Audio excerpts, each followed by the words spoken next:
దేవుని స్తోత్రం. ఈ ఉదయకాలమందు దేవుని యొక్క సన్నిధికి చేరి వచ్చిన ప్రభు పిల్లల్ని వారి నామమున వందనాలు. దేవుడు ఆశ్చర్యకరుడు. మరి యొక్క పునరుద్ధాన దినమును జ్ఞాపకం చేసుకుని దేవుని స్తుతించేందుకు, లేకుంటే దేవుని వాక్కును చదువుకునేందుకు ప్రభువారు మనకు అనుగ్రహించిన ఈ సమయాన్ని బట్టి ఎంతైనా దేవునికి స్తుతిని చెల్లించవలసిన వారుగా ఉంటున్నాం. మత్తయి సువార్త 28వ అధ్యాయము మొదటి నుండి కొన్ని దేవుని వాక్యాలను మనం చదువుకుంటున్నాం. మత్తయి సువార్త 28వ అధ్యాయం. విశ్రాంతి దినము గడిచిపోయిన తరువాత ఆదివారమున తెల్లవారుచుండగా మగ్దలేని మరియయు వేరొక మరియయు సమాధిని చూడవచ్చిరి. ఇదిగో ప్రభువు దూత పరలోకం నుండి దిగి వచ్చి రాయి పొర్లించి దాని మీద కూర్చుండెను. అప్పుడు మహాభూకంపము కలిగెను. ఆ దూత అతని చదువుతాను మెరుపువలే ఉండెను. అతని వస్త్రము హిమమంత తెల్లగా ఉండెను. అతడు భయపడుట వలన కావలి వారు వణకి చచ్చిన వారి వలె ఉండిరి.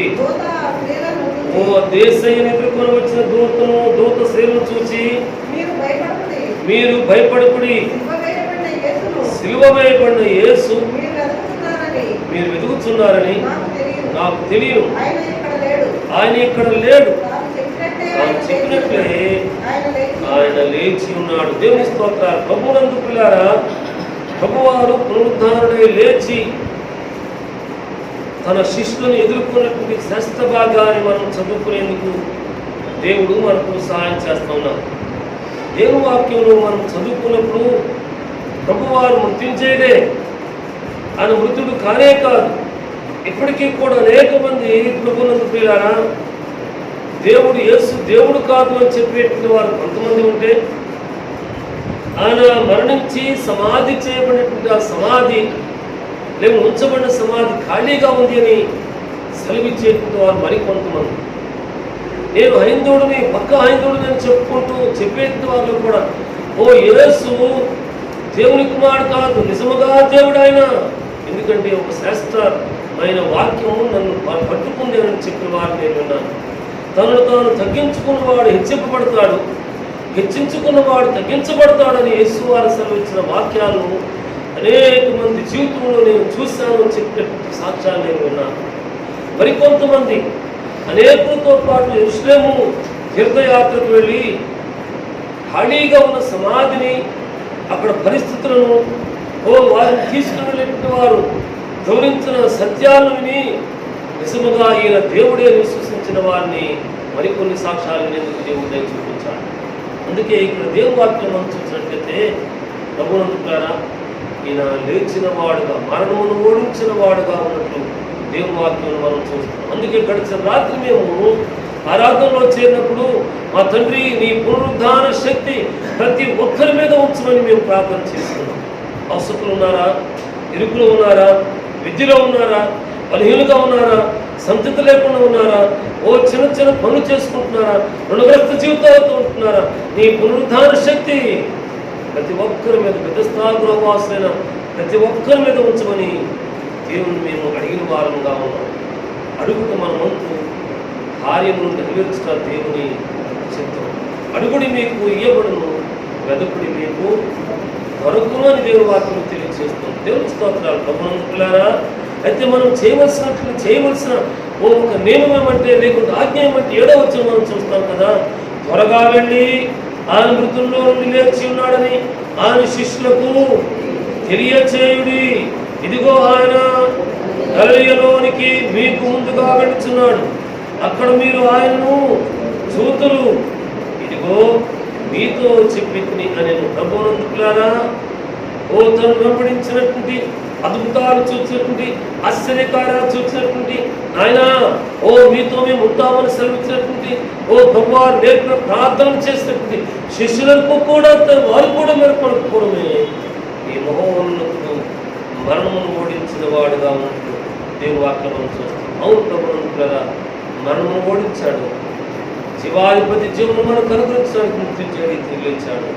అయితే మనము ఆయన ఎదుర్కొనే పరిశుద్ధుల గుంపులో ఉంటే మేలు ఉంది, ఆయన కనుగొనగలిగితే ఆశీర్వాదం ఉంది.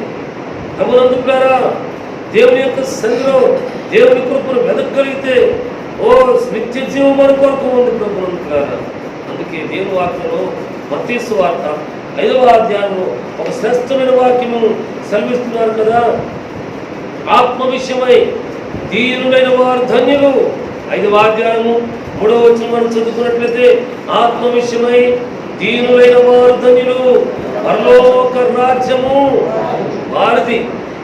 ఉదయకాలం ముందు, గడిచిన రాత్రి అలాగే ఉదయకాలం ముందు ఆయన ఎదుర్కొని సిద్ధపడేటువంటి పరిశుద్ధుల గుంపులో ఉండాలి అని దేవుని వాక్యాన్ని చదువుకున్నాను, జ్ఞానం చేసుకున్నాను, ఆలోచన చేసుకున్నాను, దేవుడు నేర్పించాడు.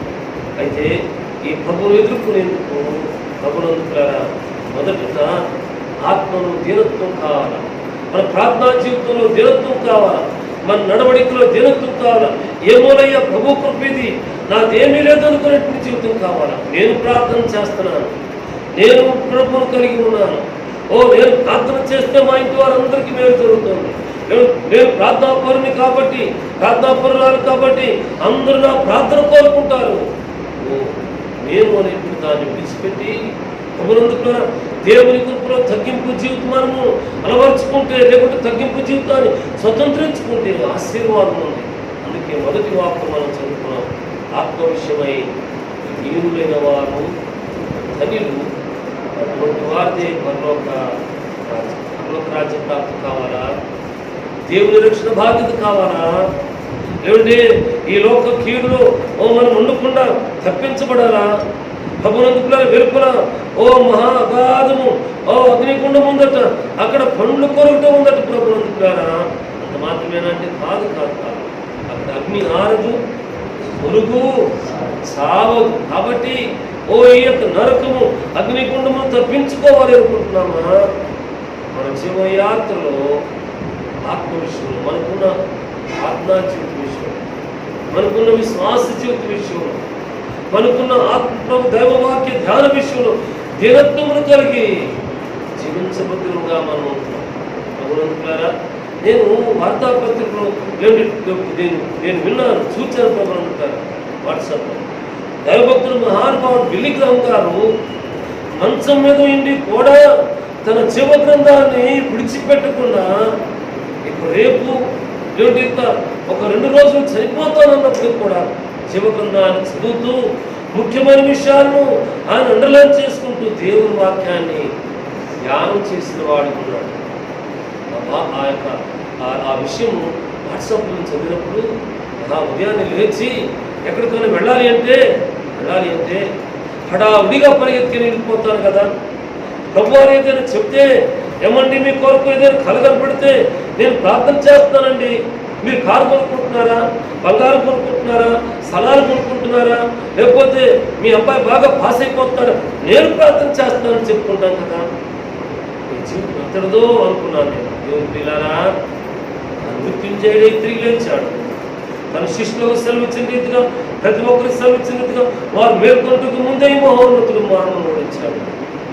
ఈ మహోన్నతుడిని ఎదుర్కొనడానికి సిద్ధపడే మనకు మన ఆత్మ విషయంలో, ప్రార్థనా జీవిత విషయంలో, నిరీక్షణ జీవిత విషయంలో, సాక్ష్య జీవిత విషయంలో ప్రభుత్వారా నిరంతరం కలిగి, తగ్గింపు జీవితం కలిగి మనం జీవించే వారంగా ప్రభు మనకు తోడుగాయండి. తన పరిశుద్ధుల గుంపులో చేర్చుకునేవాడు. ఆయన పిలుస్తున్నాడు. ఇప్పుడు ఆయన పిలిచిన దినమందు మనం ఆయన ఎదుర్కొనవలసిన వారంగా ఉంటున్నాం. ప్రభుత్వారా, మన కుటుంబంలోనే చెరువు కట్టు మీద కొంపెర్ల మరియమ్మ గారు అనే ఒక తల్లి ఉండేటువంటి కొద్దిమందికి తెలుసు. ఆయమ్మ మొదట ప్రభువునందు విశ్వాసం నుంచి పాప క్షమాపణతో కూడా దైవరక్షణ సంపాదించింది.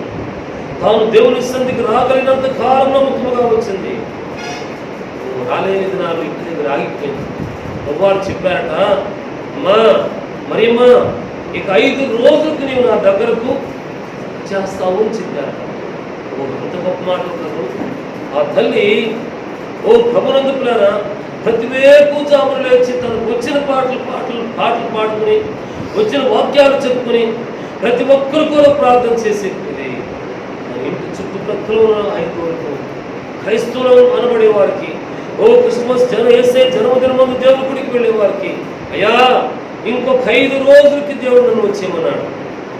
పాపాలు డబ్బు నమ్ముకోండి, మందిరానికి పోండి, అయ్యగారు పోవడంతో ప్రార్థన చేస్తున్నాడు, పరలోక రాజ్యాన్ని స్వతంత్రించుకోండి అని సాక్ష్యం చెప్తున్నాడు. ఒకరోజు అయిపోయింది, అయ్యా ఇంకొక 4 రోజులే ఉంది, అయ్యా ఇంకొక 3 రోజులే ఉంది, అయ్యా ఇంకొక 2 రోజులే ఉంది, ఒక్కరోజు ఉంది అయ్యా నాకు. ఒక్కరోజు ఆఖరి దినం ముందు జ్వరం వచ్చింది. బిడ్డలు హాస్పిటల్ తీసుకెళ్ళారు, తీసుకుని వచ్చి మంచంలో కొనుక్కోబెట్టారు. ఆ తల్లి దేవుని పిలుపు మేరకు, దేవుడు సెలవిచ్చిన వాకు మేరకు దేవుని మీదకి వెళ్ళిపోయారు. సమాధి కార్యక్రమం చేసేది అంటే చుట్టూ హైందువులు చెప్పిన సాక్ష్యం ఇది. దేవుని సంతానమా ఆయన గుర్తించేదే తిరిగి లేచిన మాట నిజమే, ఆయన ఎదుర్కోవాలని ఆశపడుతున్నాం కదా. ఎదుర్కొని మన చివరి యాత్ర కావలసినటువంటి ఆశీర్వాదములు, పొదువులు, కొరతలు, మేలులు, సమృద్ధి, రుణగ్రస్త జీవితంలో విడుదలు ఏదో పొందుకోవాలని ఆశపడుతున్నాం కదా. ఆత్మీయ జీవితంలో జరుగుతున్న కలిగి మన దేవుని ఎదుర్కొనే ద్వారంగా మనం దేవుని వెదికే ద్వారంగా ఉన్నాం. ఎన్నో సత్యవాక్యం ధ్యానం చేస్తున్నారు. మత్తయి సువార్త 25వ అధ్యాయము 31వ వచనం నుండి దేవుని వాక్యాన్ని మనం చదువుకున్నట్లయితే చూడండి, యేసుక్రీస్తు వారు సింహాసనం మీద కూర్చుని ఉన్నారట. ప్రభునందు పేరా అనేక మంది జనాంగం అనేది పోగు చేయబడుతున్నారు, సమకూర్చబడుతున్నారు. ప్రభునందు పేరా గొర్రెల కాపరి, లేకుంటే గొర్రెలను మేపేటువంటి వాడు, తోలుకుని వెళ్ళేటువంటి వాడు. ప్రభునందు పేరా మేకలలో నుండి గొర్రెలను, 2 గొర్రెలలో నుండి మేకలను వేరుపరిచినట్లుగా ఈ సమకూర్చబడినటువంటి జనాంగం అంతా ఆయన ఎదుర్కొని ఆశపడిన ప్రతి ఒక్క బిడ్డను కూడా వేరు చేస్తూ ఉన్నాడట. ఎడమ ప్రక్కనేమో మేకలను, కుడివైపునేమో గొర్రెలను ప్రభునందుకారా ఆయన వేరు చేస్తూ ఉన్నాడట. ప్రభునందుకారా ఈ దేవుని వాక్యాన్ని చూసుకున్నప్పుడు ఆయన లెక్కలు వేసేవాడుగా ఉంటున్నాడు, ఆయన చూచేవాడుగా ఉంటున్నాడు. లోకంలో కూడా ఒక వాడుకు సామెత చెప్తుంటారండి. ఇప్పుడు చెప్పుకుంటున్నారు లేదు, ఎవరైనా ఏదైనా అంటే చేస్తే అమ్మో వీళ్ళతో జాగ్రత్తగా ఉండాలి, చిన్న ఇంటికి వాసాలను లెక్క పెడతారని ఒక సామెత ఉంది మా చిన్నప్పుడు. ఇప్పుడు ఆ సామెత చెప్పుకుంటున్నారో లేదు, కానీ యేసయ్య అటువంటి వాడు కాదు. ఇక్కడ లెక్క వేసి గొర్రెలనేమో కుడి వైపున, మేకలనేమో ఎడమ వైపున వేరుపరుస్తున్నాడు. ఆయన మానవ రీతిగా మన రీతిగా లెక్కలు వేసేవాడు కాదు, లెక్క చూచేవాడు కాదు. మన ఆత్మీయ జీవితాన్ని బట్టి మనకు దీనత్వం ఎంత ఉందో, తగ్గింపు ఎంత ఉందో, దేవుని కృపను వెతికే జీవితం ఎంత ఉందో ఆయన లెక్క వేసి మేలైన రీతిలో సింహాసనాసీనుడైనటువంటి యేసయ్య తన ప్రియులను, నమ్మకస్తులను, దీనత్వం కలిగినటువంటి వారిని తన కుడి ప్రక్కన చేర్చుకునే వాడుగా ఉంటాము. అవును, ఏ గుంపులో ఉంటున్నాం, ఏ గుంపులో ఉంటున్నాం. మా భార్యలో పాట పాడేవారు, ఏ గుంపులో ఉన్నావో ఎరిగి తెలుసుకో, తిరిగి మనమాట దేవుని జీవిస్తూనే మన గుంపు ఏది, మన చివరి యాత్ర ఏది, మన నిరీక్షణ ఏది ఆలోచన చేసుకోవాల్సిన వారంగా ఉంటున్నామన్న తెలుసుకోవాలి. ఎడమ వైపున మేకలను పెట్టిన తర్వాత 34వ వచనం చదువుతున్నాం చూడండి. ప్రభునందు కూడా 34వ వచనం, మత్తయి సువార్త 25వ అధ్యాయము 34వ వచనము. అప్పుడు రాజు తన కుడి వైపున ఉన్న వారిని చూచి, నా తండ్రి చేత ఆశ్రయింపబడిన వారులారా రండి, లోకము పుట్టినది మొదలుకొని మీ కొరకు సిద్ధపరచబడిన రాజ్యమును స్వతంత్రించుకొనడి. ప్రభువును ఆయన భూలోకము పుట్టినది మొదలుకొని రాజ్యాన్ని సిద్ధపరిచారట. ఎవరి కొరకు? ఎదుర్కొన్న ఆశపడిన వారి కొరకు, ఆత్మ విషయంలో దీనులుగా జీవించిన వారి కొరకు, తమను తాము తగ్గించుకున్న వారి కొరకు, తమ జీవన యాత్రలోనూ, సంఘ జీవన యాత్రలోనూ, కుటుంబ జీవన యాత్రను ప్రభువును చూపించిన వారి కొరకు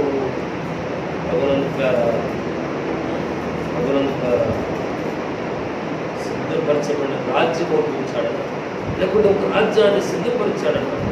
ప్రభునందుకారా అడుగులంటారు వారి పద్ధతి వేరు, వాడి లోకం వేరు అని చెప్పుకుంటారు. అయితే మన పద్ధతి వేరు, మన లోకం వేరు, మన యాత్ర పవిత్రమైనది, పరిశుద్ధమైనది, ప్రభువుని కలిగినటువంటిది. మనం చూచిన వారు దేవుని సంతానం. చాలాసార్లు చెప్తూ ఉంటారు, మనం చూచిన వారే అనేక మంది అయ్యా అయ్యగారు ఈ బ్యూటీ ఏ పాట తప్ప ఎంతటి వాడు, నేను మానవ మాత్రుని ఈ దేవుని నామాన్ని ధరించి ఉన్నాను కాబట్టి, లేకుంటే ఈ జీవ గ్రంథాన్ని మోసేవారుగా ఉన్నారు కాబట్టి, ప్రభువారు నేర్పిన సత్యవాక్యాలు తెలియచేసేవాడుగా చిన్నివాడుగా ఉన్నాను కాబట్టి అనేకులు గుర్తించి అయ్యా ఉన్నారంటున్నారు. ఏ పాటి వారు మనము? అయితే పౌలు భక్తుడు రమాపత్రిక ఆఖరి అధ్యాయంలో శ్రమిస్తాడు. తనకు పరిచయం చేసిన వారికి, మేలు చేసిన వారికి, ఎదుర్కొన్న వారికి, చెరసాలలో తను పరామర్శించిన వారికి, సంఘ ప్రియులకు, సంఘంలో నమ్మకస్తున్న వారికి ప్రతి ఒక్కరికి వందనాలు చెప్పండి, వందనాలు చెప్పండి. అదే మాట ఇంగ్లీష్లో క్రైస్తలాట అనేటువంటి వాకును ఉపయోగించారు. అందుకుంటారా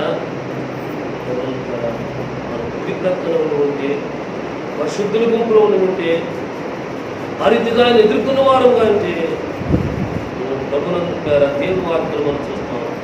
లోకం పుట్టినది మొదలుకొని మన కొరకు లోక రాజ్యం సిద్ధపరిచాడు. అంటే మానవుని సూర్యచంద్ర నక్షత్రాదులను, సకల చర జంతువులను, ప్రభునందుల వృక్షములను, మానవుని ఆదాము చేసిన మరుక్షణమే పరలోక రాజ్యాన్ని కూడా సిద్ధపరిచి వచ్చాడు. ఇప్పటికప్పుడే వచ్చింది మానసిక శక్తులు చాలా ఈ పరలోక రాజ్యంలో సంపాదించుకునే ఆయన ఎదుర్కొనవలసిన కారణం ఎదుర్కొన్నట్టు ఒక మంచి గొర్రెగా ప్రభు కృపలో వర్ధిల్లేటువంటి వారుగా మంచి సాక్ష్యాలను సంపాదించుకున్న వారు, సాక్ష్య జీవితంలో జీవించిన వారు, ఆయన ఎదుర్కొనవలసిన వారు.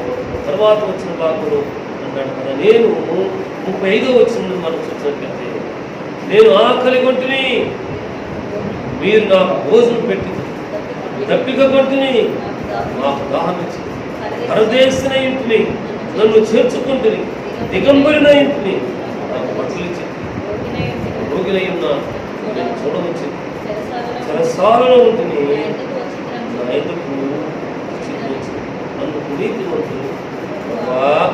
ఎప్పుడయ్యా మేము చేసింది, ఎప్పుడయ్యా మిమ్మల్ని ఎదుర్కొన్నది, ఎప్పుడయ్యా మిమ్మల్ని పరామర్శ చేసింది, ఎప్పుడయ్యా మీకు భోజనం పెట్టింది?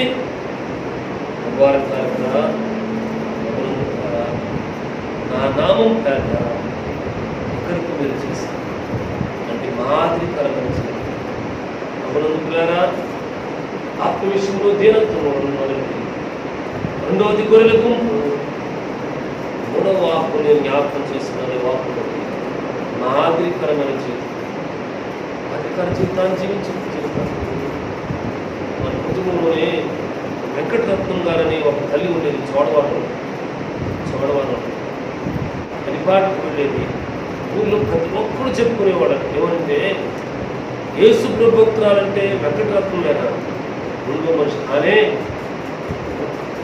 ఆదరికరమైన జీవితం. మనం పరిపాటికి వెళ్ళిందా, దారిని వెళ్ళిందా, తెలుగు పొరుగు వారితో మాట్లాడిందా, తను మన జీవితంలో ప్రభువును మాత్రమే చూపించి, ప్రభువును మాత్రమే కలిగి దేవుని పిల్ల మృత్యువు చేయడం యేసయ్య ఆయన లేచిన మాట. ఆయన మన కొరకు పరలోక రాజ్యమును మన జీవన యాత్రకు అనుగుణంగా సిద్ధపరుస్తున్నట్టు మాట, సిద్ధపరిచి ఉంచిన మాట.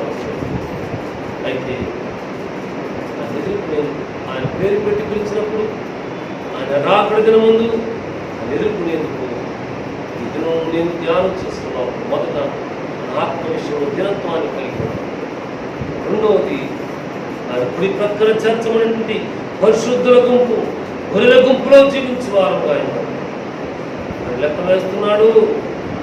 దానియేలు గ్రంథంలో మనం చూసినట్లయితే మెనే టేక్ కేర్ ఆఫ్ పర్సన్ అని చెప్పి రాశాడు. ఆయన దానియేలు భక్తులు ప్రార్థన చేసి ఓ కలవరం భావాన్ని తెలుసుకుని ఆయన నేను లెక్క చూశాడు తర్వాత ఉంచితే నీవు తేలిపోయావు కాబట్టి నీ రాజ్యం ఎదుటి నుండి తొలగించి వేయబడుతుంది. ఇవేమో గాడిద స్వభావం వాడు అడవిలో పంపించేవాడు. అయితే మనం వెలుపలికి పంపించబడతాం. వెలుపలి ఉందని చెప్పి అగ్నిగుండం ఉంది, అక్కడ అగ్ని ఆరదు, పురుగు రావు. గొర్రెల గుంపులో ఉండేందుకు మనం సిద్ధపడేవారు. మూడవ వాక్కు నేను ఆలోచన చేస్తున్నాను. మాదిరికరమైన జీవితం, నన్ను పోలి నడుచుకునే దేవుని వాక్యాన్ని మనం చదువుకున్నాం. ప్రభువును కలిగి జీవించమని దేవుని వాక్యాన్ని మనం చదువుకున్నాం. పేతురు దొంకిన మాట నిజమే. ఎప్పుడైతే కుక్కలో పోయిన కోడి కూసిందో వెంటనే పశ్చాత్తాపడిన వాడుగా ఉన్నాడు. అవును, ఇదే కారణం. దేవుని సంతానమా ఆయన కలిగి మనం జీవిస్తాం. ఒకవేళ పొరపాట్లు దొరికాయా వెంటనే పశ్చాత్తాపడి దేవుని ప్రత్యక్షతను సంపాదించుకునేవాడుగా ఉన్నాడు. అదే కారణం మనం చదువుకునే దేవుని వాక్య దేవుని శాస్త్రవాక్యాలు ఆయన మృతుల నుండి తన శిష్యులు మేలుకుంటూ ముందే పిలిచాడు.